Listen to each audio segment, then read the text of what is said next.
दीजिए। हाँ, class start करें ना। ठीक। Yes sir. हाँ, चलो देखो, तुम लोग को पढ़ना है जावा। ठीक। Yes sir. हाँ, चलो अब मुझे सब लोग अपना म्यूट कर दो, मैं अब बता रहा हूँ।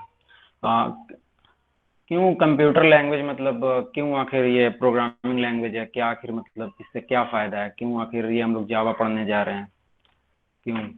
फॉर एग्जांपल फर्ज करो मैं एक बंदा हूँ और एक बंदा कोई और है, इसको आती है फ्रेंच और मुझे आती है हिंदी। लेकिन मुझे फ्रेंच नहीं आती है, इसे हिंदी नहीं आती है। अब हम दोनों को कम्युनिकेट करना है, तो हम लोग कैसे कम्युनिकेट करेंगे? जब कोई ऐसी मीडिएटर लैंग्वेज हो जो हम दोनों को समझ में आए, तो उस मीडिएटर लैंग्वेज का यूज़ करके हम दोनों आपस में कम्युनिकेट कर सकते हैं, है कि नहीं? तो फॉर एग्जांपल हम दोनों को इंग्लिश आती है, तो हम लोग क्या करेंगे? मैं हिंदी बोलने वाला बंदा इंग्लिश में बोलूंगा और ये फ्रेंच बोलने वाला बंदा इंग्लिश समझेगा। इसके भी माइंड में एक प्रोसेसिंग होगी जो कि इस इंग्लिश के वर्ड को फ्रेंच में कन्वर्ट करेगा। मेरे भी माइंड में एक प्रोसेसिंग होगी जो हिंदी के वर्ड को मैं पहले प्रोसेस करूंगा, कन्वर्ट करूंगा, इंग्लिश में कन्वर्ट करके फिर उसको बोलूंगा।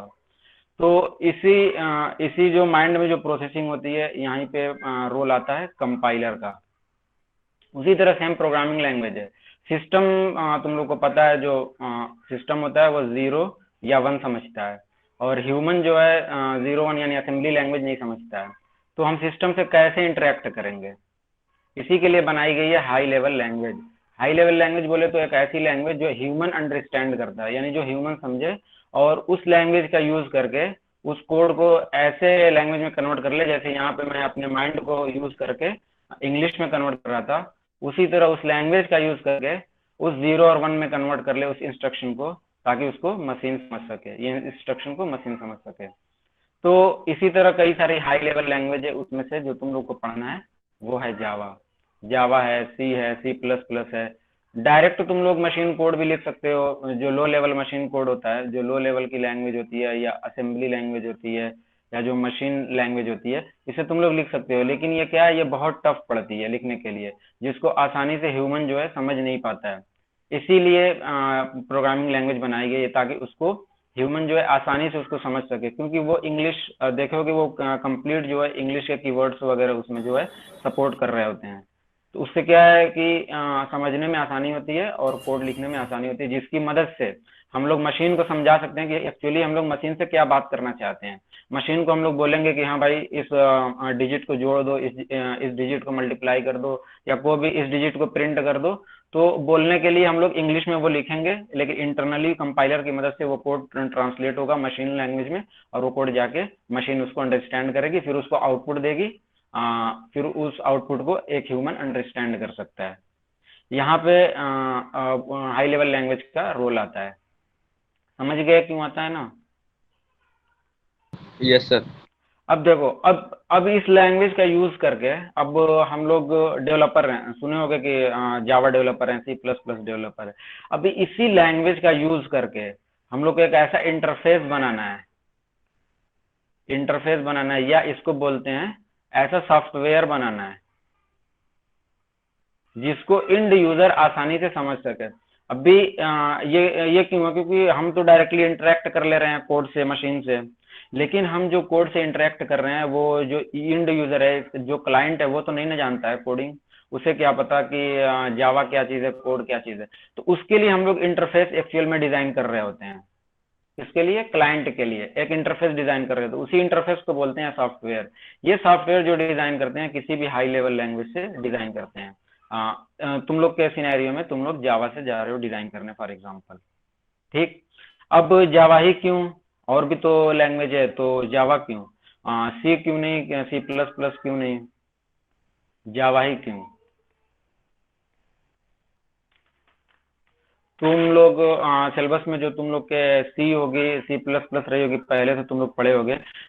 ये दोनों इसको बोलते हैं, सी को तो बोलते हैं प्रोसीजरल लैंग्वेज बोलते हैं या फंक्शनल लैंग्वेज बोलते हैं। ये फंक्शन बेस्ड लैंग्वेज होती है। इसका मतलब इसमें हम लोग क्लास नहीं डिफाइन कर सकते हैं, ये क्लास को सपोर्ट नहीं करती है। ये क्लास को सपोर्ट करती है, ये भी क्लास को सपोर्ट करती है। क्यों क्लास जो होता है वो एक तरीके से समझो कि कंटेनर होता है जो कि कई कई सारे फंक्शंस और मेथड को कंटेन करके रखता है। इससे क्या होता है, कोड को ऑर्गेनाइज करना बहुत इजी हो जाता है क्लास की वजह से। तो सी में बहुत सारी प्रॉब्लम थी जिससे हमको सी प्लस प्लस बनानी पड़ी, और उसके बाद सी प्लस प्लस में बहुत सारी प्रॉब्लम थी जिससे हमको जावा बनानी पड़ी। तो ऐसे समझो कि सी में कुछ फीचर थे, उसके बाद कुछ कुछ फीचर की हमें जरूरत पड़ी, तो फिर हमने सी प्लस प्लस लिखा। सी के भी उसमें फीचर हैं और उसमें सी प्लस प्लस के भी फिर फीचर आ गए। फिर उसके बाद हम लोग सी प्लस प्लस में भी बहुत सारी प्रॉब्लम थी जिसकी वजह से डेवलपर्स को जावा लिखनी पड़ी। तो जावा में देखो सभी के फीचर हैं, अपने भी फीचर हैं, सी के भी फीचर हैं, सी प्लस प्लस के भी फीचर हैं। ऐसे इसको ड्रॉ कर सकते हो। ठीक। और सी में जो सी या सी प्लस प्लस में क्या होता है कि सी या सी प्लस प्लस से स्टैंड अलोन एप्लीकेशन बनता है। स्टैंड अलोन एप्लीकेशन, ये स्टैंड अलोन एप्लीकेशन क्या होता है, ये प्लेटफॉर्म सर डिपेंडेंट स्क्रीन होता शेयर है। नहीं हो रही। क्यों स्क्रीन शेयर नहीं हो रही? No sir. अरे यार, तो बताना चाहिए। कब बंद हुई है स्क्रीन? सर हुई ही नहीं है। ओ, मैं ध्यान ही नहीं दिया, तुमको बताना चाहिए था। हो गई सर। अब हो गई? Yes sir. हाँ, तो एक चीज उसमें जो फिगर बनाया था, देखो जो सी लैंग्वेज बनाया था, सी के कुछ फीचर थे। फिर जब हमको सी प्लस प्लस की जरूरत पड़ी तो सी के कुछ फीचर और सी प्लस प्लस के कुछ फीचर डेवलपर्स बना के सी प्लस सी को एडवांस की, जिसको सी प्लस प्लस हम लोग बोलते हैं। फिर उसके बाद सी में भी बहुत सारी प्रॉब्लम्स थी और बहुत सारे फीचर्स डेवलपर्स को बढ़ाने पड़े। तो उसके बाद जो जावा बनाया उन्होंने, तो देखो सी और सी प्लस प्लस दोनों मिला के इन दोनों के भी फीचर और जावा के भी अपने फीचर हैं। और सबसे पहला पॉइंट मैं क्या बताया था, सी जो है फंक्शनल है और ये क्लास बेस्ड है। सी प्लस प्लस जो है क्लास बेस्ड है। क्लास बेस्ड जावा जो है ये इसको बोलते हैं प्योर क्लास बेस्ड, और या उप्स बोलते हैं। उप्स उप्स देखो एक कॉन्सेप्ट होती है, कोई लैंग्वेज नहीं होती है। जो भी लैंग्वेज इसको एडॉप्ट कर दिया ना उस उप्स कॉन्सेप्ट को, उसको बोलते हैं उप्स लैंग्वेज। जरूरी नहीं कि हर लैंग्वेज उप्स कॉन्सेप्ट को अडॉप्ट करे। फॉर एग्जांपल तुम ही लोग के केस में सी नहीं अडॉप्ट करती है उप्स के कॉन्सेप्ट को, लेकिन सी प्लस प्लस करता है और जावा करता है। लेकिन सी प्लस प्लस बहुत सारे ऐसे फीचर्स हैं जो उप्स के, जो सी प्लस प्लस उसको अडॉप्ट नहीं करता है। तो इस वजह, और जावा मोस्टली जो फीचर्स हैं उप्स के उसको अडॉप्ट करता है। इसीलिए जावा को मोस्टली लोग जो है प्योर उप्स बोलते हैं, क्योंकि ये मोस्ट ऑफ द जो उप्स के फीचर हैं वो मैं बाद में तुम लोग को पढ़ाऊंगा, वो जावा उसको अडॉप्ट करता है।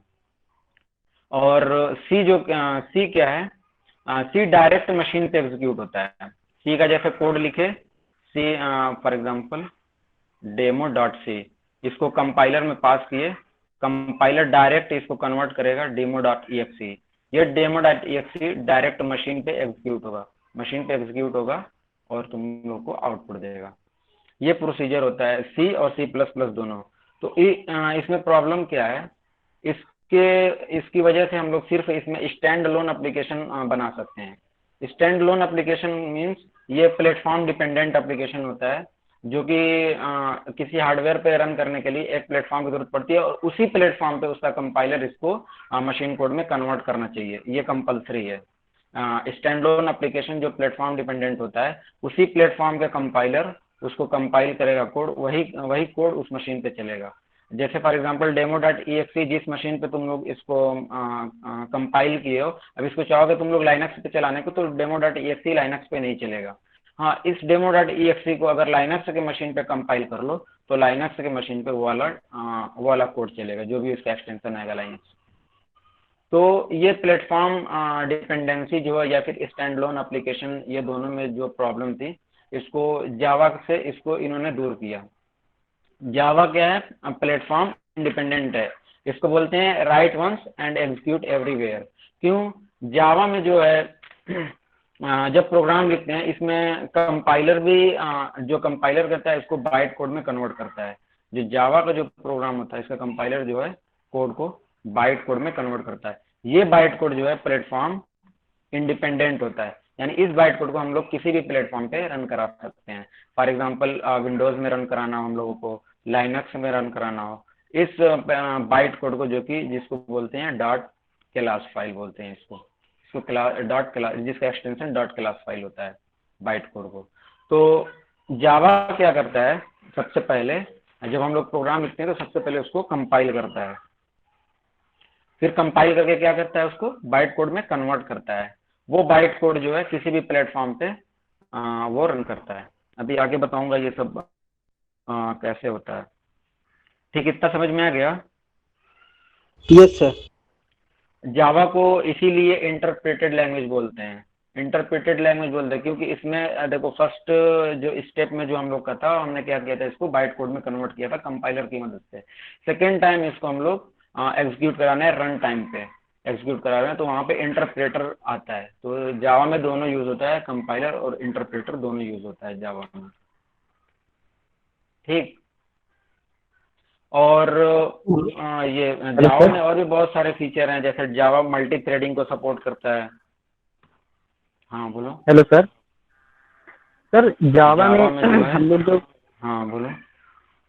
जावा में हम लोग जो ये प्रोग्राम रन करते हैं, मतलब जावा जो लैंग्वेज हाँ, है वो बोलो। आपने बताया कि इंटरप्रेटेड लैंग्वेज है। हम्म, तो इंटरप्रेटेड लैंग्वेज में तो ऐसे होता है कि मतलब लाइंस ट्रांसलेट होती रहती हैं और एग्जीक्यूट होती रहती हैं, लेकिन जावा में तो पूरा प्रोग्राम पहले कंपाइल होता है और उसके बाद रन होता है।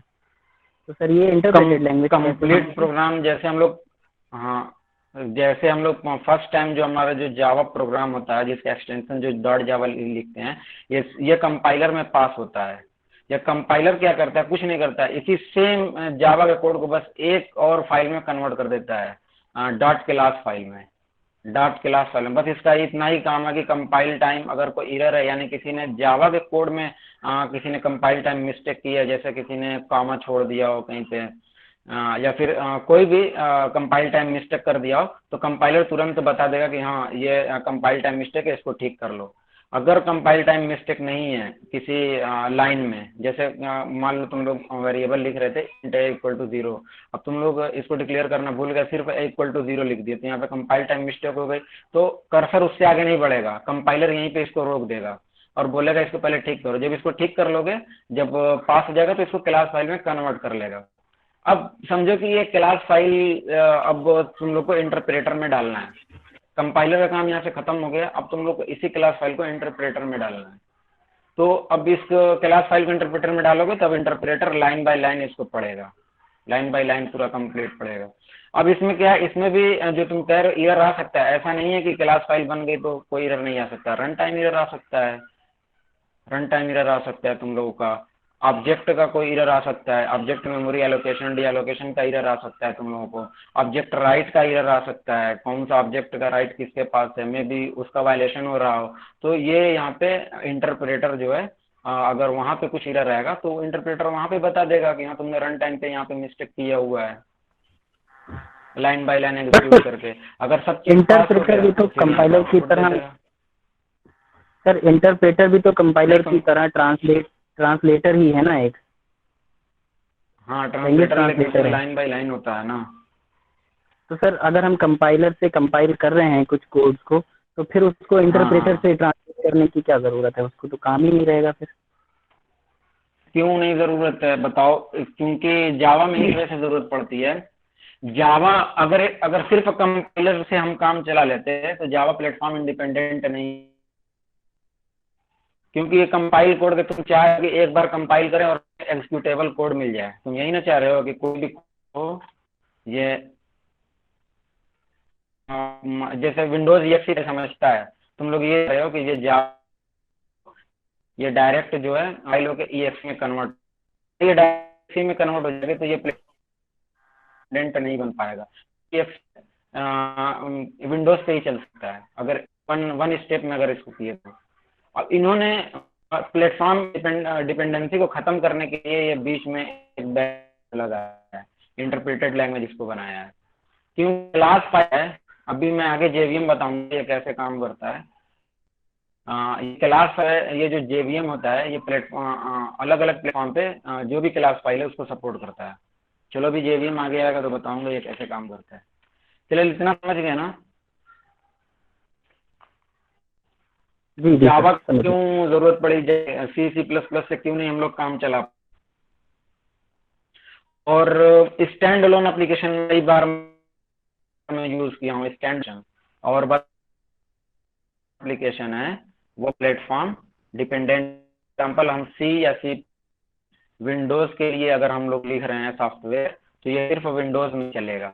फॉर एग्जाम्पल हमें वेबसाइट बनानी है या वेब बनाना है, वेब एप्लीकेशन बनाना, जैसे वेब एप्लीकेशन हो गया तुम्हारा, या फिर ऑनलाइन वर्ड MS वर्ड हो गया, ऑनलाइन MS वर्ड भी अब आ गया है ना, बहुत सारे सॉफ्टवेयर जो ऑनलाइन खुलते हैं, ये सब कैसे बनाएंगे सी सी प्लस प्लस का यूज करके, क्योंकि ये तो प्लेटफॉर्म डिपेंडेंट है, इससे हम लोग स्टैंड अलोन एप्लीकेशन बनाते हैं।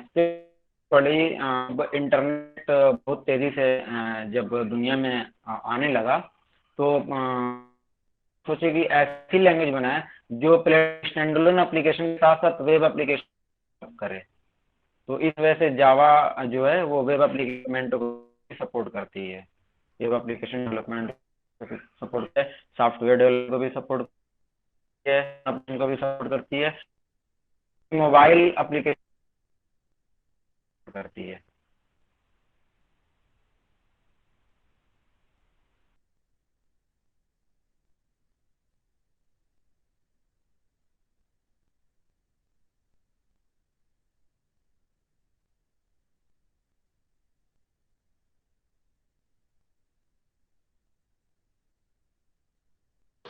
सर आपकी माइक म्यूट है।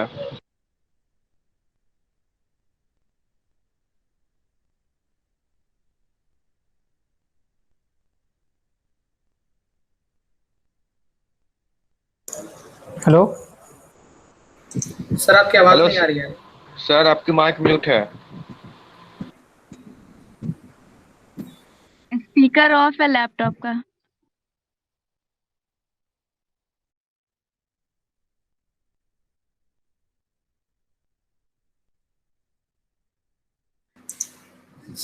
हेलो हेलो किसी सर। को आवाज मिल रही है क्या? नहीं आ रही। हेलो। मुस्तफा जरा कॉल करो सर को। कर रहा हूँ।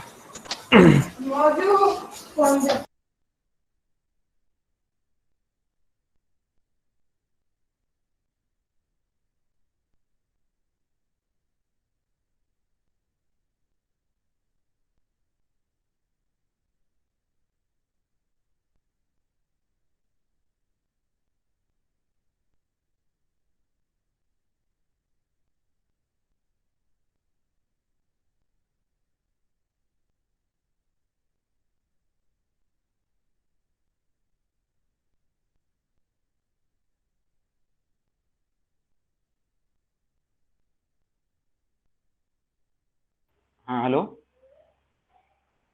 Yes sir. हेलो हाँ ठीक, लेफ्ट हो गया था मैं। ठीक है, ये समझ में आ गया ना। यस और sir. C plus plus 5 minute पीछे का रिकॉर्ड कर दीजिए। सर आपकी वॉइस में इको हो रहा है।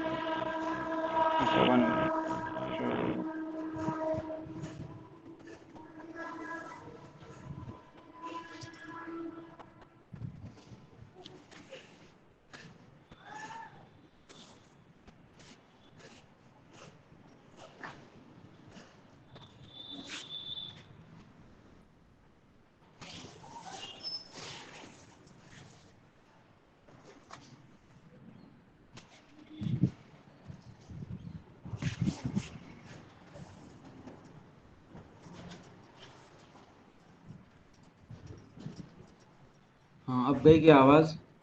यस सर, हेलो अब आवाज क्लियर है। Yes sir. ठीक। हाँ क्या बता रहा था मैं? हाँ जावा बता रहा था। प्लेट सी कब यूज करते हैं जब हमको हार्डवेयर का डायरेक्ट एक्सेस चाहिए होता है, यानी हार्डवेयर के करीब का अगर कोई भी आप एप्लीकेशन या सॉफ्टवेयर लिखते हैं तो हम सी यूज करेंगे। सी प्लस प्लस क्योंकि इसका डेवलपमेंट फास्ट है, डेवलपमेंट इसका फास्ट है और ये उप्स को भी सपोर्ट करती है, और भी बहुत सारे फीचर हैं जिसमें इसमें ये भी थोड़ा बहुत डायनेमिक टाइप है। जावा तो बहुत सारे फीचर डायनेमिक एलोकेशन इसमें, और इसमें लाइब्रेरी भी यूज कर सकते हैं। जैसे कि लाइब्रेरी अगर हम लोग को मल्टी थ्रेडिंग की लाइब्रेरी चाहिए, हम लोग इसमें यूज कर सकते हैं। एक्सेप्शन हैंडलिंग की अगर हमको जरूरत पड़ी तो इसकी भी लाइब्रेरी यूज कर सकते हैं हम लोग। इनबिल्ट नहीं आता है, थर्ड पार्टी लाइब्रेरी का यूज करके ये सब फीचर हम लोग इसमें सी प्लस प्लस में यूज कर सकते हैं। जावा में ये सब फीचर इनबिल्ट आता है।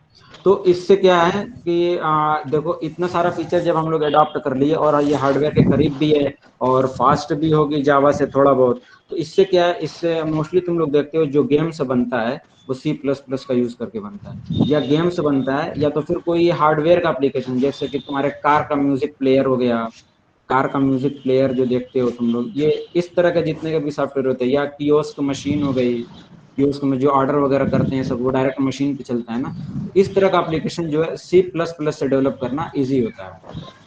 तो सबसे पहले जिस तरह का तुम लोग को सॉफ्टवेयर डेवलपमेंट करना है उसकी रिक्वायरमेंट के हिसाब से लैंग्वेज चूज करना रहता है। अब जावा में मैं बताया कि जावा में तो सारी तरीके का एप्लीकेशन वो हो सकता है, स्टैंड लोन हो सकता है, हार्डवेयर से रिलेटेड हो सकता है, लेकिन ये थोड़ा सा स्लो रहेगा इसके सी के मुकाबले, क्योंकि पहले हम लोग जेवीएम में किसी भी चीज को पास करना पड़ेगा, जेवीएम एक्सेस मांगेगा, फिर उसके बाद होगा। उसके बाद इसमें मोबाइल का एप्लीकेशन डेवलप हो सकता है और वेब एप्लीकेशन डेवलप हो सकता है। इतनी चीज हम लोग जावा से डेवलप कर सकते हैं। इसीलिए जावा देखते हो तुम लोग मार्केट में बहुत ज्यादा चलती है, बहुत ज्यादा फेमस है, और मोस्ट ऑफ द कंपनी जावा का यूज करती है। ठीक, इतना समझ में आ गया। अब जावा जावा इन्होंने जो लेकर आया, मतलब क्या क्या सोच कर लेकर आया। अभी मैं बताया सी थी, सी प्लस प्लस थी, लेकिन फिर भी इन्होंने जावा लाने के पीछे एक ऑब्जेक्टिव था।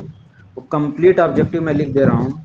कंप्लीट ऑब्जेक्टिव यही था कि सिंपल हो, पोर्टेबल हो, अभी सबका मीनिंग सिखाता हूँ। पोर्टेबल हो, ऑलरेडी मैं बता चुका हूँ, ये प्लेटफॉर्म इंडिपेंडेंट, इसके पहले कोई ऐसी लैंग्वेज नहीं थी जो इतने फीचर्स लेकर आए।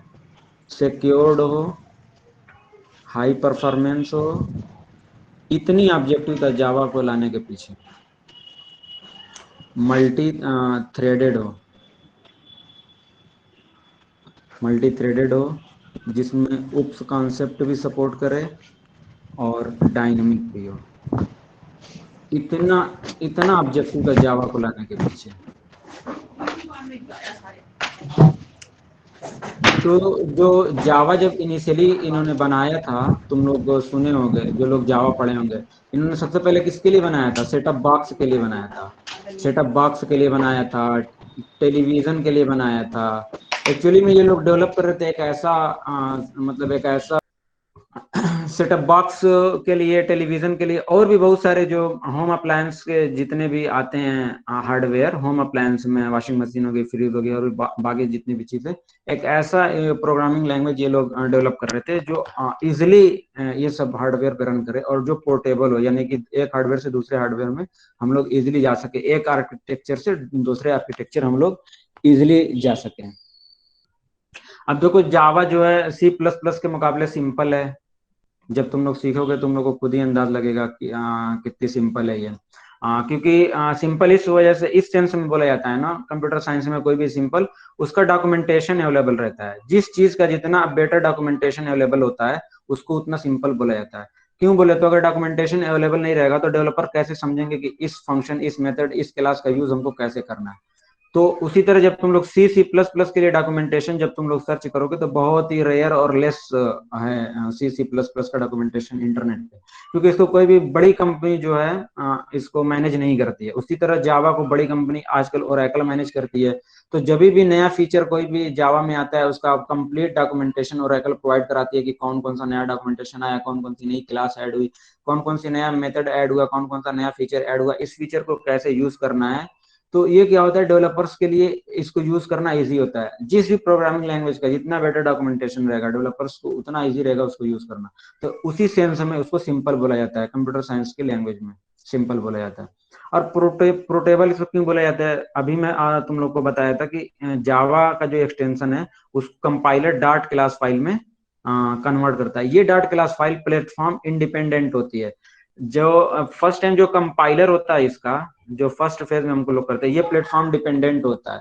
क्यों? क्योंकि जेवीएम जो है वो प्लेटफॉर्म डिपेंडेंट एक वर्चुअल मशीन है, प्लेटफॉर्म डिपेंडेंट वर्चुअल मशीन है ये। मीन्स कि विंडोज का जेवीएम इंस्टॉल करने के लिए तुम लोग को विंडोज का जेवीएम इंस्टॉल करोगे, लाइनक्स का जेवीएम इंस्टॉल करने के लिए लाइनक्स का जेवीएम इंस्टॉल करोगे, मैक का जेवीएम इंस्टॉल करने के लिए मैक में जेवीएम इंस्टॉल करोगे। लेकिन उस जेवीएम की मदद से जब क्लास फाइल तुम लोग कन्वर्ट कर लोगे तो वो क्लास फाइल जो है प्लेटफॉर्म इंडिपेंडेंट रहेगी। यानी इस क्लास फाइल को लाइनक्स में भी ले जाके एग्जीक्यूट करा लो, मैक में भी ले आके एग्जीक्यूट करा लो, वो एग्जीक्यूट होगी। तो इसीलिए इसको बोलते हैं, क्या बोलते हैं, पोर्टेबल। यानी एक बार अगर हम लोग क्लास फाइल कन्वर्ट कर लिए तो इसको किसी भी हार्डवेयर या आर्किटेक्चर पे पोर्ट कर सकते हैं, पोर्टेबल कर सकते हैं। अब प्लेटफॉर्म इंडिपेंडेंट तो बता ही दिया कि जावा का जो सॉफ्टवेयर होता है, जेआरई अगर तुम लोग के रखे हो, जावा रन टाइम इन्वायरमेंट है, ये भी अभी आगे बताऊंगा। ये अगर जेआरई तुम लोग सिस्टम में रखे हो, लाइनक्स में जेआरई रखे हो, विंडोज में जेआरई रखे हो, मैक में जेआरई रखे हो, तो कोई भी जावा का एप्लीकेशन जो है इस जेआरई की हेल्प से रन कर सकता है। तो प्लेटफॉर्म इंडिपेंडेंट हो गया। ठीक। सिक्योर्ड, सिक्योर्ड क्यों है? तुम लोग सुने होंगे सी सी प्लस प्लस सिक्योर है, लेकिन जावा को सिक्योर इसलिए बोला जाता है क्योंकि जो सिक्योरिटी है इसका, जो जिसकी सिक्योरिटी जो मैनेज होती है वो एक टीम करती है। क्यों बोले तो जेवीएम जो है ये सॉफ्टवेयर है, वर्चुअल मशीन है, इसको एक टीम बनाई है। अब हम लोग को जावा का एप्लीकेशन रन करना है, इसी जेवीएम के थ्रू हम लोग रन करते हैं। तो इसकी सिक्योरिटी जो है, कंप्लीट सिक्योरिटी जो है, जो जावा का एप्लीकेशन की सिक्योरिटी होती है वो जेवीएम मैनेज करता है। यानी कि कौन सा कब मेमोरी का एलोकेट करना है, कब डी एलोकेट करना है, मतलब गार्बेज कलेक्टर इसमें आता है, कब कौन से एक्सेस मॉडिफायर को कब एक्सेस देना है, एक्सेस मॉडिफायर इसमें आता है, पब्लिक है, प्रोटेक्टेड है, प्राइवेट है, ये सारा मैनेजमेंट जेवीएम करता है। तो इसीलिए बोला जाता है कि जावा जो है बहुत सिक्योर लैंग्वेज है, क्योंकि इसमें कंप्लीट जो एक्सेस मॉडिफायर है ना, कंप्लीट जो एक्सेस मॉडिफायर, ये भी आगे आगे बताऊंगा, फिलहाल थोड़ा सा जान जाओ। जावा में एक्सेस मॉडिफायर होता है जो, ये कंप्लीट यूजर के एंड पे होता है। यानी यूजर चाहे जिसकी क्लास को प्राइवेट बना ले अपने जरूरत के हिसाब से, जिस क्लास को पब्लिक बना ले, और जिस क्लास को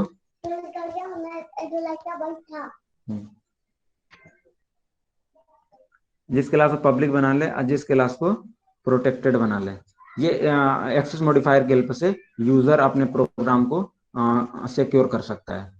अब ये सिक्योरिटी इंटरनली जो मैनेज करता है वो जेवीएम मैनेज करता है।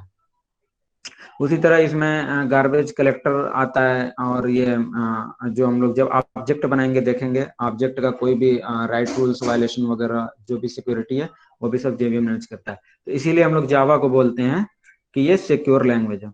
उसी तरह हाई परफॉर्मेंस जावा को बोलते तो हैं, लेकिन ये जो है लो परफॉर्मेंस है।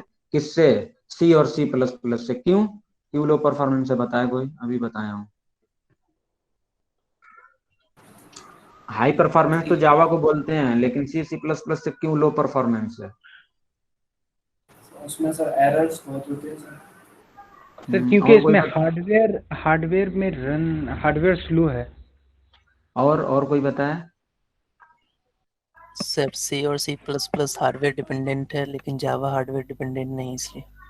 हाँ, चलो ये थोड़ा सा पकड़े हो तुम। देखो सी प्लस प्लस क्यों, अभी मैं बताया, ये हार्डवेयर के बहुत क्लोज होती है। सी प्लस प्लस हार्डवेयर की क्यों क्लोज होती है? क्योंकि डायरेक्ट हम लोग कंपाइल करके उस मशीन का कोड हम लोग लिख लेते हैं।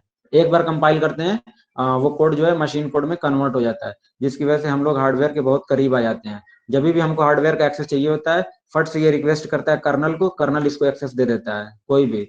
तो इसीलिए तुम लोग देखते हो कि सी से सी प्लस प्लस से ये वायरस वगैरह बनाना बहुत आसान होता है। क्यों? क्योंकि इससे हम लोग हार्डवेयर को बहुत इजीली एक्सेस कर सकते हैं। हार्डवेयर का जो एड्रेस होता है, कोई भी पोर्ट का एड्रेस होता है, हार्डवेयर का एड्रेस हो गया, पोर्ट का एड्रेस हो गया, या तो मशीन ये मेमोरी का कोई भी एड्रेस हो गया, इसको हम लोग डायरेक्ट इससे एक्सेस मांगते हैं जब हम लोग कर्नल से, तो कर्नल डायरेक्ट इन दोनों को प्रोवाइड कर देता है। लेकिन जावा के केस में ऐसा नहीं है। जावा के केस में अगर हम लोग हार्डवेयर का एक्सेस मांगेंगे तो पहले ये कोड जाएगा जेवीएम में जाएगा, जेवीएम भेजेगा कर्नल को। तो ये क्या हुआ इसमें? देखो, इसमें डायरेक्ट हम लोग हार्डवेयर को मांगे, हार्डवेयर हमको डायरेक्ट रिस्पॉन्ड किया। इसमें देखो हम लोग जा रहे थे हार्डवेयर के पास, लेकिन बीच में हमारा जेवीएम आ गया। तो लिटिल बिट सी और सी प्लस प्लस से ये जावा जो है स्लो हो जाती है इस वजह से। अब समझ में आ गया? Yes sir. Yes sir.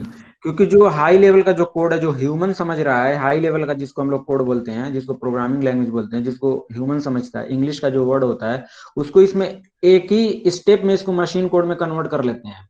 जो EXE की फाइल होती है, ये मशीन कोड है, इसको मशीन अंडरस्टैंड करती है इंटरनली, जीरो ऑन डायरेक्ट ये मशीन जो है इसको अंडरस्टैंड करती है इसकी।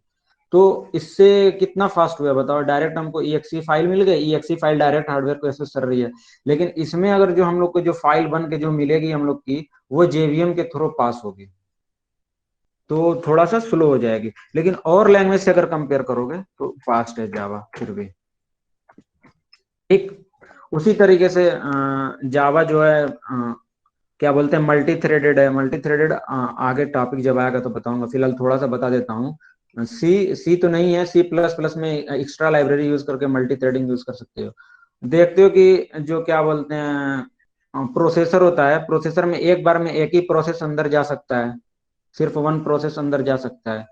लेकिन ये जो मल्टी थ्रेडिंग का जो कॉन्सेप्ट है, जब मल्टीपल टास्क हमको पैरेलली परफॉर्म करना होता है, जो कि कॉमन मेमोरी एरिया जब शेयर कर रही होती है, कर रहा होता है जब एप्लीकेशन कॉमन मेमोरी एरिया, तब हम लोग मल्टी थ्रेडिंग का यूज करते हैं सॉफ्टवेयर को फास्ट करने के लिए। इससे क्या होता है कि जो मल्टीपल टास्क होते हैं वो पैरेलली परफॉर्म होते हैं, क्योंकि उसका जो मेमोरी एरिया है वो सभी शेयर कर रहे होते हैं, सभी कोड जो है शेयर कर रहे होते हैं, यानी सभी फंक्शन, अगर फंक्शन वाइज लिखोगे तो फंक्शन शेयर कर रहे होते हैं, क्लास लिखोगे तो क्लास शेयर कर रहे होते हैं। तो इससे मल्टी थ्रेडिंग से क्या होता है, सॉफ्टवेयर जो है हमारा वो बहुत फास्ट हो जाता है। फॉर एग्जाम्पल तुम लोग को हाँ ये फ्रीक्वेंसी रीड करना हो CPU की, ये फ्रीक्वेंसी देखो, ये अगर तुम लोग को परफॉर्मेंस यहाँ पे रीड करना हो इसकी CPU की परफॉर्मेंस, तो एक अगर हम लोग सिंगल थ्रेड से इसको लिखेंगे तो एक बार जो प्रोसेस अंदर गया है उसकी इंफॉर्मेशन निकाल के ये देगा, तो उतना ये मिली सेकेंड, मतलब कितने भी मिली सेकेंड के कई लाख गुना भागवें हिस्से में ये तो होता है यूटिलाइजेशन CPU का। तो उसको हम लोग मल्टी थ्रेडिंग अगर यूज करेंगे तो ऐसा ग्राफ हम लोग इजी बना सकते हैं मल्टी थ्रेडिंग का यूज करके, क्योंकि कई बार कई थ्रेड हम लोग इस पे लगा देंगे, वो थ्रेड जो है अलग अलग टाइम फ्रेम पे हमको निकाल के वैल्यू दे देगा, जिसका हम लोग बाद में ग्राफ प्लॉट कर सकते हैं। इस तरीके से हम लोग मल्टी थ्रेडिंग इस्तेमाल करते हैं। ठीक, ये जब आगे अगर तुम लोग 2 वीक के अंदर ये टॉपिक आएगा तो बताएंगे इसका प्रैक्टिकल यूज करके। फिलहाल बस इतना जान लो कि जावा इनबिल्ट मल्टी थ्रेडिंग है, और बाकी लैंग्वेज C++ से हम लोग जो कंपेयर कर रहे हैं, जो प्रीवियस लैंग्वेज है इसकी, वो इनबिल्ट नहीं है उसमें, C++ में वो यूज करते हैं। उसी तरह जावा उप्स है, उप्स बताया कि उप्स कोई लैंग्वेज नहीं होती है, उप्स एक कॉन्सेप्ट होता है, कोई भी लैंग्वेज इस कॉन्सेप्ट को अडॉप्ट कर सकती है। जो लैंग्वेज जितने ज्यादा जितना भी उसमें कॉन्सेप्ट है, जो भी लैंग्वेज जितना ज्यादा उसको अडॉप्ट करेगी उसको बोला जाएगा वो उप्स लैंग्वेज के ज्यादा करीब है। यानी कि जावा को लगभग प्योर उप्स लैंग्वेज बोलते हैं, उसमें भी सभी नहीं कॉन्सेप्ट एक आध दो नहीं सपोर्ट करते हैं, लेकिन प्योर उप्स कॉन्सेप्ट इसको बोल सकते हैं जावा, क्योंकि मोस्ट ऑफ द फीचर उप्स के जो है जावा सपोर्ट करता है। उसी तरह जावा जो है डायनेमिक है, वो दोनों क्या थे, स्टैटिक। स्टैटिक बोले तो जितना भी तुम लोग मेथड और फंक्शन हो, मेथड हो, जो भी वेरिएबल वगैरह डिक्लेयर कर रहे हो, या जो भी उसमें तुम लोग जो भी उसका मेमोरी मैनेजमेंट होता है ना, एक बार जो प्रोग्राम उसमें तो एक ही बार चांस मिलता है कंपाइल होने का,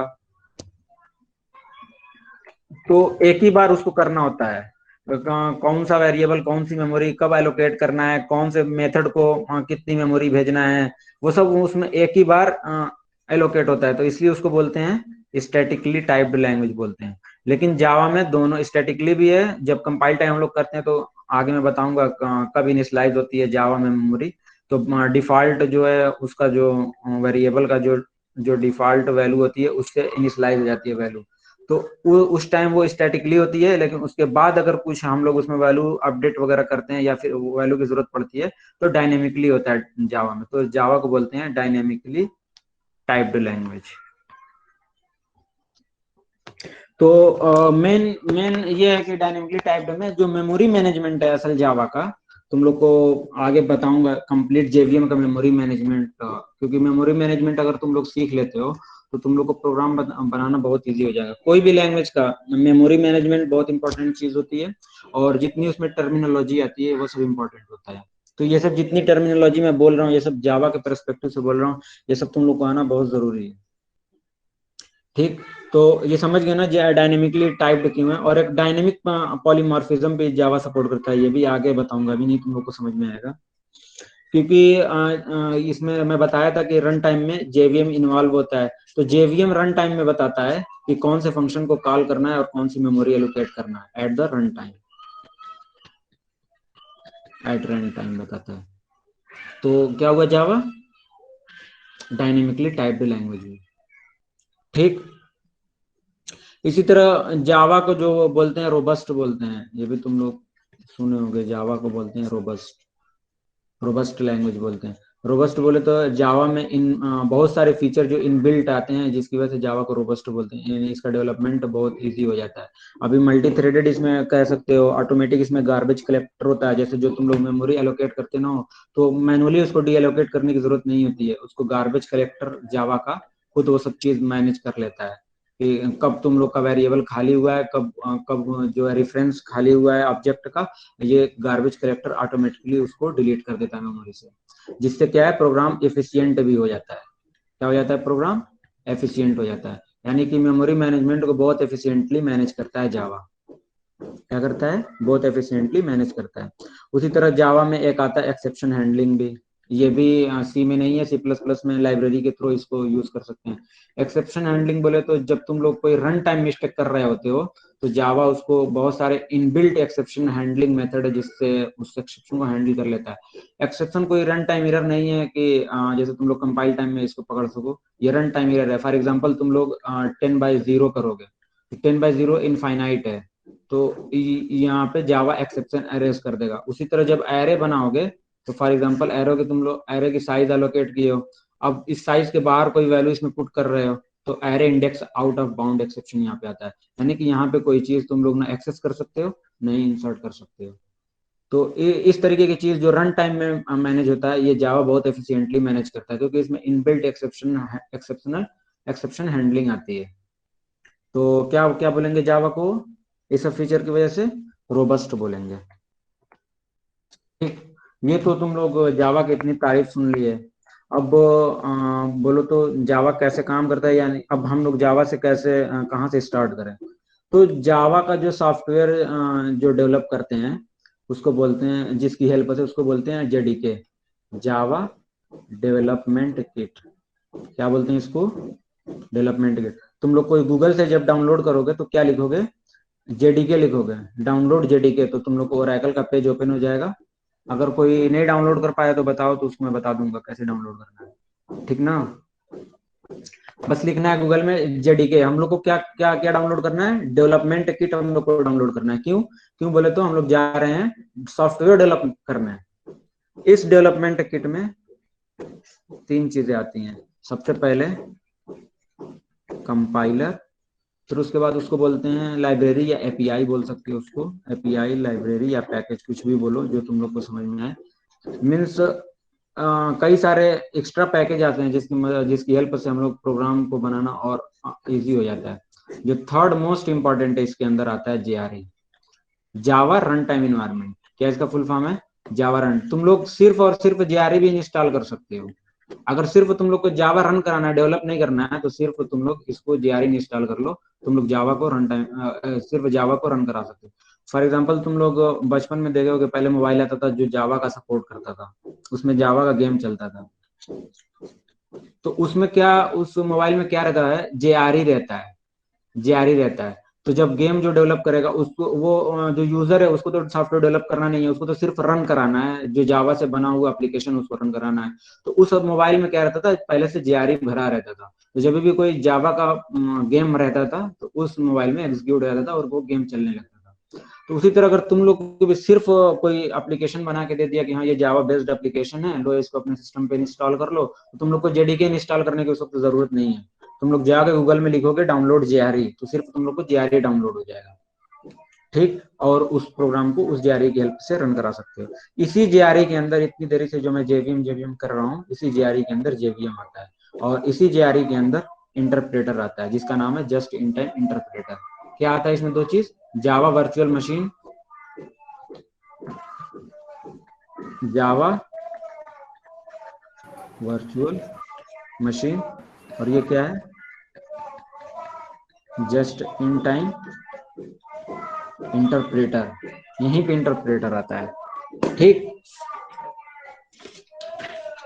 ये कंप्लीट जो है कैसे जावा जो तुम लोग का सॉफ्टवेयर है, ये उसका ओवरव्यू है। उस सॉफ्टवेयर में क्या क्या है, एक्चुअल में जो कंपाइलर है वो भी एक समझो कि एक सॉफ्टवेयर ही होता है। सॉफ्टवेयर बोले तो सेट ऑफ इंस्ट्रक्शंस, तो वो कंपाइलर में भी तो सेट ऑफ इंस्ट्रक्शंस है जो तुम लोग उसको दे रहे हो इंग्लिश लैंग्वेज में लिख के, हाँ भाई अब प्रिंट करना है, हाँ भाई इसको जोड़ना है, तो उसमें कंपाइलर इसीलिए आता है। जेडीके के अंदर कंपाइलर आता है। फिर एक सेकंड चीज आती है लाइब्रेरी, पैकेज या एपीआई कुछ भी बोलो इसको तुम लोग, एक एक्स्ट्रा चीज आती है। फिर उसके बाद आता है जेआरई। जेडीके डाउनलोड करोगे तो इतनी चीजें मिलेगी, सिर्फ जेआरई डाउनलोड करोगे तो सिर्फ तुम लोग को जेआरई में ये दोनों चीज मिलेगी। तब तुम लोग क्यों नहीं सॉफ्टवेयर डेवलप कर पाओगे जेआरई से, क्योंकि कंपाइलर नहीं है ना जेआरई में, तो कैसे कंपाइल करोगे प्रोग्राम को, वो कंपाइलर तो जेडीके में है। इस वजह से जब तुम लोग को डेवलप करना हो जावा का एप्लीकेशन तो तुम लोग को जेडीके डाउनलोड करना पड़ेगा। सर ये एपीआई लाइब्रेरी पैकेज क्या होता है इसमें? हाँ, लाइब्रेरी पैकेज में बाद में बताऊंगा। कई सारे इनबिल्ट लाइब्रेरी भी आती है, जैसे यूटिल पैकेज हो गया, लैंग पैकेज हो गया, आईओ पैकेज हो गया, सॉकेट पैकेज हो गया। अलग अलग यूज जैसे जैसे हम लोग करेंगे ना सॉफ्टवेयर बनाने के लिए, ये सब पैकेजेस आएंगे। जब नेटवर्क की प्रोग्रामिंग करोगे तो सॉकेट पैकेज आएगा, इनपुट आउटपुट ऑपरेशन करोगे तो इनपुट आउटपुट, यूटिलिटी करोगे, लैंग करोगे, तो ये सब अलग अलग पैकेजेस होता है जो कि जावा की टीम खुद बना के देती है। कि लो तुम लोग को एक्स्ट्रा चीज अगर यूज करना है तो ये वाला पैकेज यूज करके ये वाला काम कर सकते हो। जैसे फॉर एग्जांपल तुम लोग कीबोर्ड से इनपुट लेना है, तो ये जावा की टीम पैकेज हम लोग को खुद बना के दिया। अच्छा कीबोर्ड से इनपुट लेना है तो तुम लोग स्कैनर क्लास इस्तेमाल कर सकते हो जो कि यूटिल पैकेज में लिखी हुई है। ये जावा की टीम हम लोग को बना के दी है। हाँ, कोई एक्स्ट्रा बंदा भी अपना बना सकता है पैकेज, तुम लोग भी अपना पैकेज बना सकते हो, ऐसा नहीं है, तुम लोग भी अपना पैकेज बना सकते हो। कंपनी जो है अपना ही पैकेज बना के रखती है अपने काम के लिए। तो ये पैकेज भी इसमें जेडीके के साथ पैकेज भी आता है। ये सब जो पैकेज जो अभी मैं बताया हूँ ये जेडीके के साथ इसलिए आता है क्योंकि इसको जावा की जो टीम है उसको खुद बनाती है, इस वजह से वो लोग जेडीके के साथ इसको दे देते हैं। ठीक, और जेआरई भी देते हैं। सर और कितनी देर क्लास चलेगा? क्या आवाज तुम्हारी कट रही है। अब देखो जावा जो है कंपाइल टाइम में बताया था पहले, जो फिर से देख लो एक बार और, कंपाइल टाइम में जावा कैसे काम करता है। जावा का कोड लिखोगे, जावा कोड मान लो कि ऐप डॉट, इसका एक्सटेंशन क्या है, जावा। ये कोड जो है कंपाइलर को पास करोगे, अभी इतनी देरी से मैं बता रहा हूँ, है ना। कोड को कहाँ पास करोगे, कंपाइलर को। ये कोड जो है कंपाइलर क्या करेगा, बाइट कोड में कन्वर्ट करेगा, मीन्स बोले तो क्लास फाइल में कन्वर्ट करेगा। ये हो गया तुम्हारा कंपाइल टाइम में। अब रन टाइम में क्या करता है जावा, अब ये क्लास फाइल डालोगे, अब यहाँ पे क्लास फाइल लोगे रन टाइम में इंटरप्रेटर में डालने के लिए। तो सबसे पहले जब डालोगे तो क्लास लोडर आता है, जितनी भी क्लास इसके अंदर लिखी रहती है सब क्लास लोड होता है। बूटस्ट्रैप क्लास लोडिंग में जो इनबिल्ट सारी क्लासेस जो होती हैं, अभी जो ऊपर में बताया था पैकेज वाली, यूटिल पैकेज हो गया, आईओ पैकेज हो गया, लैंग पैकेज हो गया, ये सब जो इनबिल्ट वाली क्लासेस होती है सबसे पहले यही लोड होती है। चलो क्लास लोडर में और भी जितनी क्लासेस थी सब लोड हो गई। उसके बाद आता है बाइट कोड वेरीफायर, यहीं पे कोड वेरीफाई होता है, बाइट कोड। क्यों एक्स्ट्रा बाइट कोड वेरीफाई लिखे हैं, क्योंकि ये बाइट कोड हमने नहीं बनाया है, यहाँ पे ये बाइट कोड हमने नहीं बनाया, ये सिस्टम बनाया है, कंपाइलर ने बाइट कोड कन्वर्ट किया है। हो सकता है किसी ने बाइट कोड में छेड़छाड़ कर दी हो, है कि नहीं, बाइट कोड की यानी डॉट क्लास की फाइल में हो सकता है किसी ने छेड़छाड़ कर दी हो। छेड़छाड़ करेगा तो ये बाइट कोड वेरीफायर उसको पकड़ लेगा कि हाँ भाई क्लास फाइल जो कंपाइलर बाइट कोड कन्वर्ट किया था वो तो नहीं है, ये तो कोई और ही क्लास फाइल है, इसको हम पढ़ नहीं पा रहे हैं, तो यहीं पे फेल हो जाएगा। ठीक, इसके बाद जब वो वेरीफाई हो जाएगा कोड, तब यहाँ पे इंटरप्रेटर में भेजेगा। कहाँ भेजेगा, इंटरप्रेटर में, समझ गए। अब इंटरप्रेटर क्या करेगा, वही स्ट्रीम वाइज रीड करेगा। ये तो इंटरप्रेटर तुम लोग को पता ही है क्या होता है, लाइन बाय लाइन, यानी जो फाइल की ये बाइट कोड की जो स्ट्रीम है उसको लाइन बाय लाइन रीड करता जाएगा। और यहाँ पे रन टाइम में अगर किसी चीज की जरूरत पड़ी, मेमोरी एलोकेशन की पड़ी, ऑब्जेक्ट की पड़ी, कोई भी चीज की पड़ी, तो यहीं पे सारी चीज जो भी इसको रिक्वायरमेंट होगी, इनपुट आउटपुट की रिक्वायरमेंट, कोई फाइल का एक्सेस चाहिए हमें जो भी है, तो ये इसको आगे भेजेगा। आगे कहाँ भेजेगा? इसको रन टाइम में भेजेगा। रन टाइम से डायरेक्ट हार्डवेयर में हम लोग आ जाएंगे। यही रन टाइम में सारी सारी रन टाइम की चीजें मैनेज होती है। ये रन टाइम हार्डवेयर में आउटपुट शो कर देगा। ठीक, रन टाइम बोले तो फॉर एग्जांपल तुम लोग को मेमोरी चाहिए, चलो मेमोरी चलो छोड़ो, तुम लोग को कोई फाइल ही चाहिए, फाइल का एक्सेस चाहिए, तो रन टाइम पे ही ना मांगोगे, हाँ भाई मुझे फाइल लिख, सिस्टम कैसे कहोगे, सिस्टम मुझे एक txt नाम की फाइल लिखना है, तो सिस्टम हार्डवेयर से पूछ के तुमको एक्सेस दे देगा। सिस्टम एक फाइल को हमको डिलीट करना है, एक फाइल को हमको रीड करना है, उसके कंटेंट को रीड करना है, जो कि किसमें, हार्ड डिस्क में है। और तुम लोग को अगर रैम में भी चाहिए तो एड्रेस को भी एक्सेस कर सकते हो। सिस्टम मुझे एड्रेस चाहिए किसका, किसी फॉर एग्जांपल कोई ऑब्जेक्ट बनाए हो तो उसका एड्रेस जो है रैम में स्टोर है, तो उसका एक्सेस भी यहाँ से तुम लोग ले सकते हो, दे सकते हो, उसको कुछ भी कर सकते हो। तो इतना प्रोसेस है, इतना सब कर लोगे तब जाके जावा का कोड तुम लोग का रन होगा। ठीक, उसके बाद जो अब बेसिक चीजें जो अब हम लोग पढ़ने जा रहे हैं वो कोड पढ़ने जा रहे हैं। इतनी तो सब थ्योरी हो गई जावा के बारे में, क्यों कि इतनी भी चीजें जरूरी है, टर्मिनोलॉजी बहुत जरूरी है। जो भी तुम लोग लैंग्वेज सीखने जा रहे हो, मे भी तुम लोग C++ सीखे हो तो इतनी टर्मिनोलॉजी नहीं आई होगी जो जावा में अभी तुम लोग सीख रहे हो या सुन रहे हो। तो टर्मिनोलॉजी किसी भी लैंग्वेज की समझना सीखना बहुत जरूरी है। जब टर्मिनोलॉजी आएगी तो फिर उस लैंग्वेज को सीखना आसान हो जाता है। तो अभी तक जो तुम लोग जितनी भी चीजें समझ रहे थे, जेडीके सुने, JRE सुने, JVM सुने, ये सब जावा की टर्मिनोलॉजी है। रोबस्ट सुने, प्लेटफॉर्म इंडिपेंडेंट सुने, उप्स सुने, मल्टी थ्रेडिंग, एक्सेप्शन हैंडलिंग, जितनी चीजें तुम लोग सुने ये सब टर्मिनोलॉजी है जो कि तुम लोग को जानना बहुत जरूरी है। ठीक, अब उसके बाद जावा का प्रोग्राम लिखने के लिए जावा अभी बोले तो अभी बताया था तुम लोग को कि मोस्ट ऑफ द उप्स का फीचर अडॉप्ट करती है। उप्स अगर कुछ लोग इसको मोस्ट बोलते हैं, कुछ लोग इसको प्योर भी बोलते हैं। तो प्योर बोले तो सारा उप्स का जो फीचर है उसको अडॉप्ट करेगा, यानी कि बिना उप्स के फीचर अडॉप्ट किए लैंग्वेज नहीं लिखी जा सकती। जो लोग प्योर बोलते हैं उनका ये सेंस होता है। तो प्योर बोले तो उप्स के कॉन्सेप्ट में जो सबसे पहला कॉन्सेप्ट आता है वो आता है क्लास का, दूसरा कॉन्सेप्ट आता है ऑब्जेक्ट का, लेकिन ऑब्जेक्ट अभी नहीं बताऊंगा, जब उप्स पढ़ाऊंगा तभी बताऊंगा। अभी क्लास तुम लोग अगर सीख लिए तो इससे तुम लोग प्रोग्राम बनाना सीख लोगे, क्लास से तुम लोग का काम चल सकता है। क्लास को कंटेनर समझो, क्या समझो, क्लास को कंटेनर समझो, विच बिलोंग्स वन और मोर रिलेटेड फंक्शन। इसमें क्या, इस कंटेनर में क्या है, क्या हमको भरना है, वन और मोर रिलेटेड फंक्शन भरना है। यानी ये नहीं कि क्लास किसी और का फंक्शन किसी और का भर रहे हो, उसमें हमको क्या भरना है, इसके अंदर रिलेटेड फंक्शन भरना है। तो जब भी हम लोग जावा का प्रोग्राम लिखेंगे तो सबसे पहले हम लोग क्या बनाएंगे, क्लास बनाएंगे। क्यों क्लास बनाएंगे, क्योंकि जावा जो है अभी मैं बताया कि प्योर ऑब्जेक्ट ओरिएंटेड लैंग्वेज है, यानी कि इसमें हम लोग बिना क्लास के प्रोग्राम नहीं लिख सकते। हाँ, कुछ एक आध एक्सेप्शन में बिना क्लास के प्रोग्राम लिख सकते हैं, लेकिन वो एक्सेप्शन माना जाएगा। एनम के थ्रू लिख सकते हैं प्रोग्राम विदाउट क्लास वो डिक्लेयर किए, लेकिन 99.999% विदाउट क्लास हम लोग कोई प्रोग्राम नहीं लिख सकते हैं। तो तुम लोग को क्लास क्या समझना है, अभी फिलहाल इतना समझना है। उस समय जब जाऊंगा तो दूसरी तरह क्लास समझाऊंगा। फिलहाल जो तुम लोग को क्लास समझना है वो बस एक कंटेनर समझो, कंटेनर जिसके अंदर बहुत सारे रिलेटेड फंक्शन रखे हुए हैं। ये कंटेनर है, इसके अंदर बहुत सारे रिलेटेड फंक्शन रखे हुए हैं। तो जावा का प्रोग्राम जो है मैं बताया कि क्लास लिखना है तुम लोगों को, तो क्लास लिखोगे यानी कंटेनर लिखोगे। तो ये फॉर एग्जांपल ये क्लास लिखे तुम लोग, ये कंटेनर ये क्रिएट कर लिए, यहाँ पे तुम लोग को मेन फंक्शन लिखना है, ये कंटेनर यहाँ पे बंद कर लिए, ये कंटेनर है, ऐसे ही लिखना है। यही जावा के प्रोग्राम का स्ट्रक्चर है। ठीक, अब देखो जावा में फंक्शन और मेथड दो अलग अलग चीज है। जब मेथड में टर्म यूज करूंगा तो ये उसका मतलब ये होगा कि वो फंक्शन जो है क्लास के अंदर है।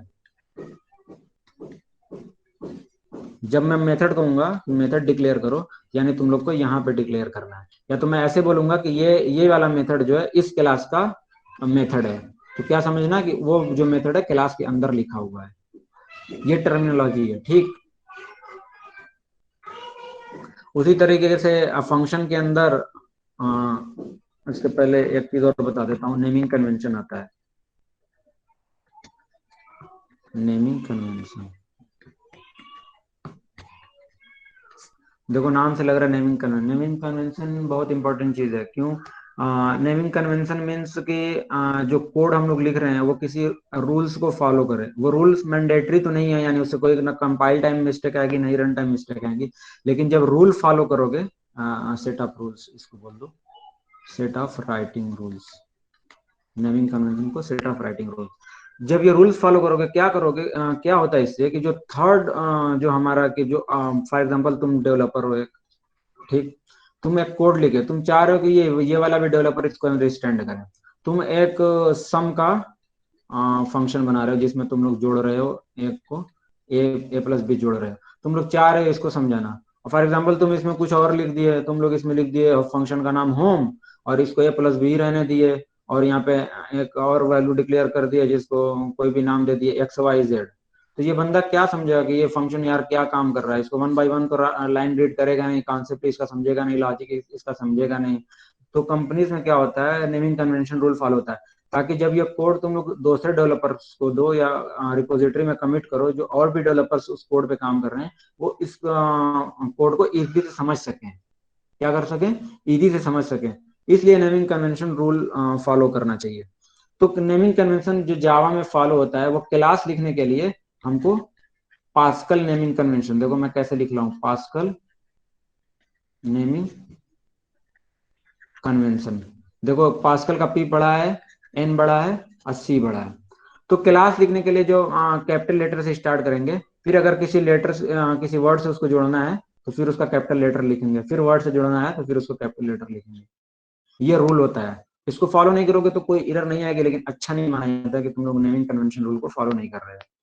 उसी तरीके से मेथड को, मेथड या फंक्शन को, मेथड या फंक्शन को, इसको बोलते हैं कैमल केस। जो रूल फॉलो होता है इसको क्या बोलते हैं? Camel case. कैमल में देखो ये वाला सी देखो स्मॉल है, ये वाला सी देखो कैपिटल है। ये दोनों चीज जब भी कहीं जावा में देखोगे तो तुरंत तुम लोग समझ जाना कि अच्छा ये कैपिटल लेटर से लिखा है, मीन्स ये क्लास है।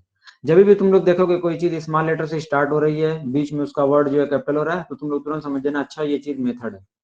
उसी तरह वेरिएबल लिखने का भी वो है, वेरिएबल का रूल्स भी है, रूल्स के बाद नेमिंग कन्वेंशन भी फॉलो किया जाता है। वेरिएबल्स को या तो कैमल केस में लिखो, फॉर एग्जांपल तुम लोग को कोई नम लिखना है, नम 1, तो ये वाला भी रूल फॉलो कर सकते हो कैमल केस, या तो ये वाला भी रूल फॉलो कर सकते हो, अंडर स्कोर से इसको ज्वाइन कर दो। इससे फायदा ये होता है कि जब इसको जब सेलेक्ट कर रहे होते हैं डबल क्लिक से, ये कंप्लीट सेलेक्ट हो जाता है। और तुम लोग को पता होगा डेवलपर्स कंट्रोल डी का इस्तेमाल बहुत ज्यादा करते हैं, कंट्रोल प्लस डी। इससे क्या होता है कि सेम तरीके की चीज सेलेक्ट हो जाती है। जब एक बार इसको क्लिक करके सेम तरीके का अगर कुछ भी तुम लोग को इसमें ऐड मॉडिफाई कुछ करना हो, कंट्रोल डी दबाओगे तो नंबर हर जगह सेलेक्ट हो जाएगा उस कोड में। तो इसलिए वेरिएबल में भी नेमिंग कन्वेंशन रूल तुम लोग को फॉलो करना चाहिए। ठीक,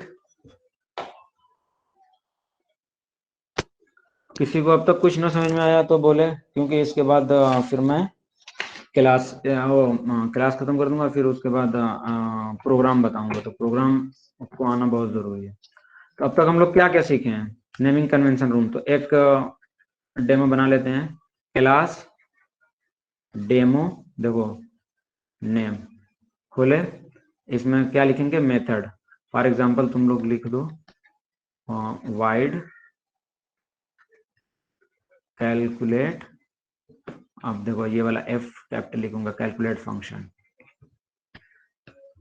ये हमारा बेसिक स्ट्रक्चर हो गया जावा का।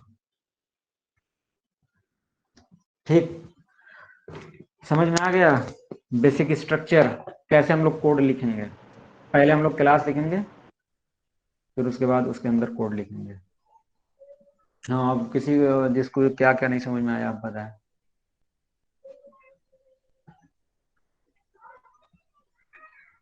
सर एक चीज नेक्स्ट आपने क्लास बताई में थी यहाँ पर, हाँ, कंट्रोल प्लस जी सर, वो एक तरीके से कॉपी पेस्ट का काम करेगा। हाँ, कंट्रोल प्लस नहीं डी। डी, हाँ सेलेक्ट करने के लिए। अगर फॉर एग्जांपल उसमें इसलिए नेमिंग कन्वेंशन फॉलो करते हैं ना, अगर अंडर स्कोर लगाए रहोगे तो पूरा जो तुम्हारा वेरिएबल का नेम है वो पूरा सेलेक्ट हो जाएगा, और फिर उसके बाद कंट्रोल डी करते जाओ तो सारा वेरिएबल सिलेक्ट हो जाएगा।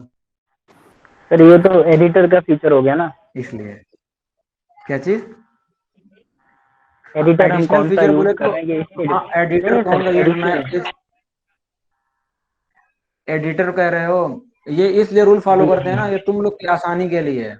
तुम लोग अगर अभी से ये रूल फॉलो करते हुए प्रोग्राम लिखोगे, जब कंपनी में जाओगे तो तुम लोग को जो तुम्हारा सीनियर डेवलपर है, हमेशा तुम्हें कहना नहीं पड़ेगा कि भाई कैसे कोड लिखे हो समझ में नहीं आ रहा है, कैसे कोड लिखो समझ में नहीं आ रहा है। तो इसकी हैबिट अभी से डालनी चाहिए।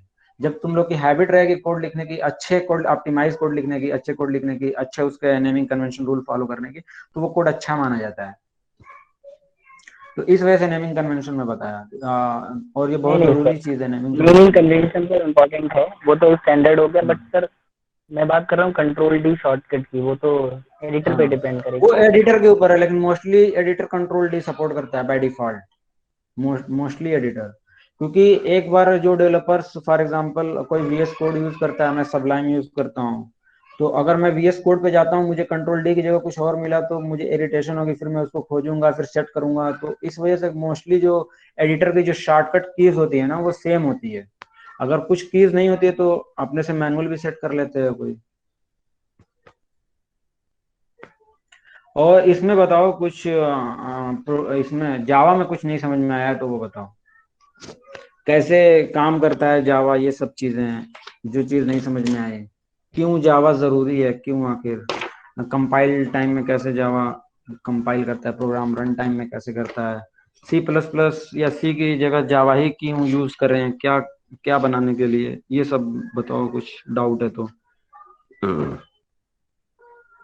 किसी को। जेडीके में बताओ, जेडीके में कंपाइलर आता है, एपीआई आती है, मींस लाइब्रेरी वगैरह रहती है, जेआरई में जेवीएम आता है, जेआईटी आती है।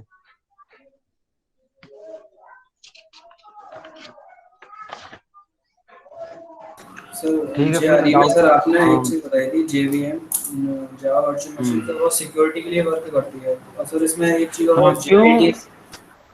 हाँ सर हाँ उसका हाँ, यूज क्या है सर? जेआईटी इंटरप्रेटर है, उसका नाम क्या है, जस्ट इन टाइम इंटरप्रेटर। और देखो ये जेआरई है, मैं ऐसे बना के तुम लोग को बता रहा हूँ, ये जेडीके है जो तुम लोग डाउनलोड करोगे। इस जेडीके के अंदर एक साइड में मान लो कि जेआरई है, इस जेआरई के अंदर तुम्हारा जेवीएम है और जेआईटी है। यहाँ पे हम लोगों को एक कंपाइलर मिलता है, और एक हम लोग को और एक्स्ट्रा बहुत सारी लाइब्रेरीज मिलती है,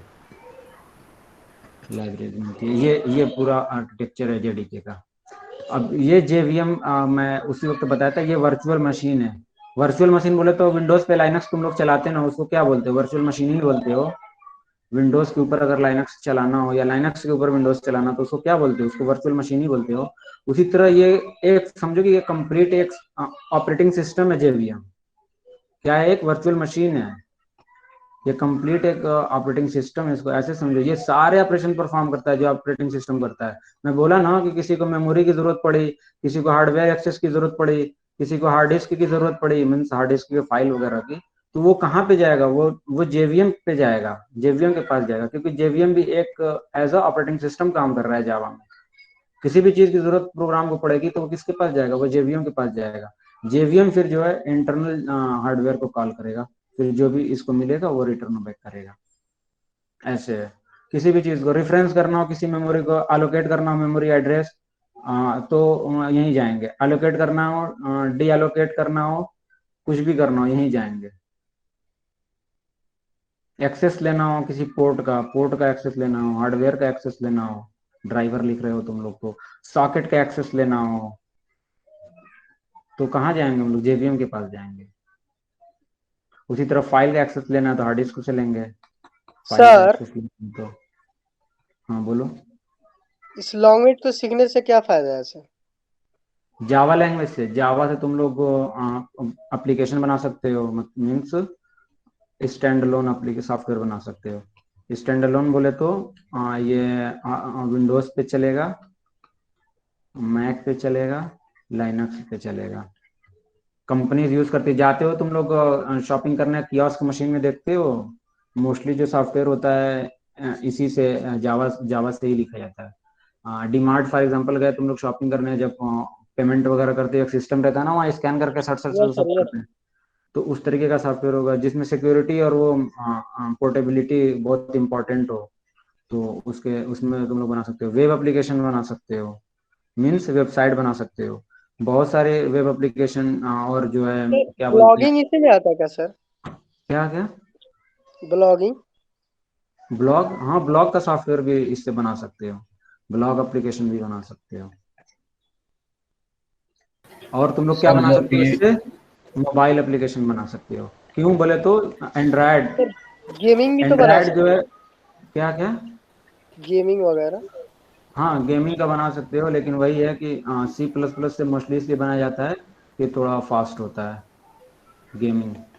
और वो सर आपकी क्योंकि स्कूल्स में क्या क्या सिखाइएगा सर? सर गेमिंग में आपने देखो, गेमिंग में हार्डवेयर एक्सेस करते हैं, कौन सा हार्डवेयर एक्सेस करते हैं बताया कोई, गेमिंग में कौन सा हार्डवेयर एक्सेस करते हैं? नेटवर्क वो सर ग्राफिक्स कार्ड हाँ होता है। हाँ, ग्राफिक कार्ड एक्सेस करते हैं, ग्राफिक कार्ड एक हार्डवेयर है। तो इस वजह से C++ यूज करते हैं, क्योंकि ग्राफिक कार्ड कंटिन्यू हम लोग एक्सेस कर रहे होते हैं, तो उसमें जो FPS होता है, जो C++ होता है वो कम ड्रॉप करता है ना FPS। तो इसी वजह से गेम जो है उसका थोड़ा फास्ट चलता है, मीन्स मतलब बहुत ही अच्छी तरीके से चलता है। बहुत सारे गेम C++ में लिखे गए हैं। और मोबाइल एप्लीकेशन में एंड्रॉयड एप्लीकेशन भी जावा से बना सकते हो। जावा चूंकि तुम लोग को पता ही है कि सॉरी एंड्रॉयड पता ही है कि उसके इंटरनल जो है जावा ही रन करती है। तो इसकी वजह से नेटिव कोड जो बोला जाता है, नेटिव कोड एंड्रॉयड का, वो तुम लोग जावा से लिख सकते हो। पता है एंड्रॉयड का एप्लीकेशन बहुत सारी लैंग्वेज से आजकल आ गया है, आयोनिक आ गया है, जेमारिन आ गया है,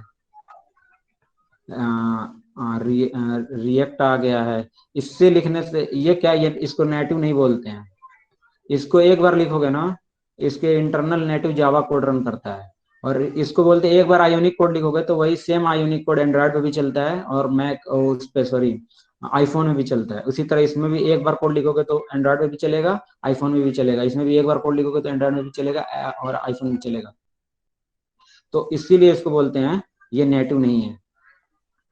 और जावा से लिखोगे तो इसीलिए अभी भी एंड्रॉयड में बहुत सारे जो क्या बोलते हैं जो एप्लीकेशन होते हैं, बैंकिंग एप्लीकेशन हो गया या जो ऐसा एप्लीकेशन जो तुम लोग का मोबाइल एक्सेस कर रहे होते हैं, वो जावा से ही लिखना पड़ता है। और कोई वैसा एप्लीकेशन जो नॉर्मली तुम लोग एप्लीकेशन लिख रहे हो, फॉर एग्जांपल कैलकुलेटर बना रहे हो, कोई भी वैसा एप्लीकेशन रीडर रूडर बना रहे हो, कुछ फाइल मैनेजर लिखना हो तो जावा से, क्योंकि तुम लोग को डायरेक्ट हार्डवेयर एक्सेस करना है। तो इससे बनाओगे तो फास्ट चलेगा, फाइल मैनेजर अच्छा चलेगा, डायरेक्ट तुम लोग हार्डवेयर एक्सेस करोगे और यूजर तुम लोग को एक्सेस देगा। इससे भी बन जाएगा, लेकिन इसके मुकाबले इंटरफेस तो इससे अच्छा डिजाइन कर सकते हो, लेकिन जो फंक्शनलिटी है वो कोर लैंग्वेज से ही अच्छा बन सकती है। तो जावा से इतनी चीजें तुम लोग बना। बोलो। सर एंड्रॉइड का जो कर्नल है वो लाइनक्स का यूज करते हैं क्या? हाँ लाइनक्स का यूज करते हैं, एंड्रॉइड का लाइनक्स जो कर्नल सी है वो लैंग्वेज में लिखा लाइनक्स, गया। हाँ लाइनक्स का कर्नल सी लैंग्वेज में लिखा गया है। सर आईफोन और एंड्रॉइड में क्या अंतर है सर? डिफरेंस क्या जमीन है? आसमान का अंतर है। आईफोन अपना कंप्लीट उसका ऑपरेटिंग सिस्टम अपना है, उसका कर्नल अपना है, उसका हार्डवेयर अपना है। एंड्रॉयड का सब कुछ अपना है, इसके अपने कर्नल है, अपने हार्डवेयर है, अपने सॉफ्टवेयर है, सब कुछ अपना है। लेकिन वही इसी बैरियर को तोड़ने के लिए आजकल वो वाली लैंग्वेज आई है जो मैं बता रहा था तुम लोग को, आयोनिक। पहले क्या होता था, जो नॉर्मल सॉफ्टवेयर भी लिखना पड़ता था ना, तो आईफोन के लिए क्या बोलते हैं, स्विफ्ट लैंग्वेज यूज करते थे। स्विफ्ट लैंग्वेज थोड़ा सा टफ पड़ती है। उसी तरह एंड्रॉयड लैंग्वेज जावा यूज करते थे एंड्रॉयड के लिए। तो ये थोड़ा सा मुश्किल पड़ती थी अलग अलग एप्लीकेशन लिखने के लिए, क्योंकि बहुत सारी कंपनी का तो बड़ा एप्लीकेशन रहता नहीं है, कुछ कंपनी का छोटे भी एप्लीकेशन रहते हैं, लाखों करोड़ों एप्लीकेशन मार्केट में है एंड्रॉयड एप्लीकेशन के। तो उन्होंने सोचा कि उन्हें ऐसी लैंग्वेज बनाया जा सके जो एक बार कोड लिखा जाए और सभी प्लेटफॉर्म पे चले। तो उसी तरह आयोनिक है, जामारिन है और रिएक्ट है। सर ये ये दोनों जो आईफोन है, में भी यूज होता होगा सर? ये दोनों जावा स्क्रिप्ट से, हाँ इससे लिखोगे तो ये दोनों जावा स्क्रिप्ट से लिखते हैं, और इसको लिखते हैं डॉट नेट से, जैमरिन को लिखते हैं डॉट नेट से। आयोनिक और रिएक्टर को जावा स्क्रिप्ट से लिखते हैं। अब जब नेटिव नेटिव में बार बार टर्मिनोलॉजी यूज कर रहा हूँ, नेटिव क्यों यूज कर रहा हूँ? क्योंकि जो सिक्योरिटी और परफॉर्मेंस नेटिव प्रोवाइड कर सकता है, हाइब्रिड नहीं प्रोवाइड कर सकता। ये हाइब्रिड इसको बोलते हैं, जावा को। इसको इन सबको वंस कोड और एग्जीक्यूट मैनी इसको बोलते हैं, यानी कि सब प्लेटफॉर्म पे चलता है। तो इसकी सिक्योरिटी परफॉर्मेंस अच्छी है। को ये लोग बीट नहीं कर सकते। तो अब कौन सा एप्लीकेशन इससे बनाओगे जावा से एंड्रॉयड में लिखने के लिए? अब बैंकिंग का एप्लीकेशन हो गया, हार्डवेयर का एक्सेस का एप्लीकेशन हो गया, ट्रांजैक्शन का एप्लीकेशन हो गया, या सिक्योरिटी का कोई एप्लीकेशन हो गया। तो किससे लिखोगे? स्लो रहेगा। क्या चीज? अगर हम जावा से हार्डवेयर एक्सेस का बनाएंगे तो वो तो स्लो रहेगा, उसके लिए तो सी या सी प्लस प्लस बेस्ट है। नहीं नहीं नहीं नहीं नहीं, एंड्रॉयड वही तो बोल रहे हैं। एंड्रॉयड में कैसे स्लो रहेगा? एंड्रॉयड में जो है इनबिल्ट जेआरई है। एंड्रॉयड में क्या है? इनबिल्ट जेआरई है। मैं स्टार्टिंग में बताया था कि पहले मोबाइल आता था जो जावा सपोर्ट करता था। उस मोबाइल के अंदर क्या रहता था? इनबिल्ट जेआरई रहता था। ये जेआरई जो है डायरेक्ट हार्डवेयर पे इम्प्लीमेंट है। कहाँ पे इम्प्लीमेंट है? हार्डवेयर बोले तो जब भी हार्डवेयर इस सेंस में नाम लेता हूं तो कर्नल उसको समझा करो, क्योंकि हार्डवेयर पे तो नहीं लिख सकते ना, तो कर्नल उसको समझा करो। ये कहाँ पे है इम्प्लीमेंट? कर्नल पे। कर्नल तो लाइनक्स में है, उस लाइनक्स के जस्ट ऊपर जेआरई है। और विंडोज में ऐसा सीन नहीं है, कर्नल के जस्ट ऊपर जेआरई नहीं है। कर्नल के ऊपर विंडोज का अपना एग्जीक्यूशन इंजन है। विंडोज का अपना क्या है? Execution engine. उस एग्जीक्यूशन इंजन के ऊपर जेआरई है, यहाँ पे जेआरई विंडोज में। मतलब एंड्रॉइड में इनडायरेक्टली हम लोग सी का यूज करते हैं। एंड्रॉयड ये एंड्रॉयड में डायरेक्टली हम लोग जावा से लिखते हैं नेटिव कोड, और विंडोज के लिए C plus plus. But sir indirectly क्योंकि मोस्टली जो ऑपरेटिंग सिस्टम होते हैं उनका कर्नल तो सी में ही लिखा जाता है, सी या सी प्लस प्लस में। विंडोज का भी सी में रहेगा, एंड्रॉइड का भी सी में। कर्नल से हमें कोई मतलब नहीं है। कर्नल सी में लिखा गया तो अच्छी बात है, और हमें हार्डवेयर का एक्सेस जल्दी मिलेगा, उससे हमें कोई लेना देना नहीं। उसके ऊपर जो एग्जीक्यूशन इंजन है, जो उसके ऊपर जो बैरियर है, वो हमको देखना है।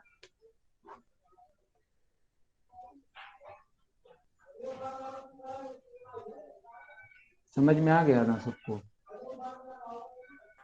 यस सर, आ गया। ठीक है, फिर नेक्स्ट क्लास में थोड़ा सा रिवीजन करके फिर आगे बढ़ेंगे।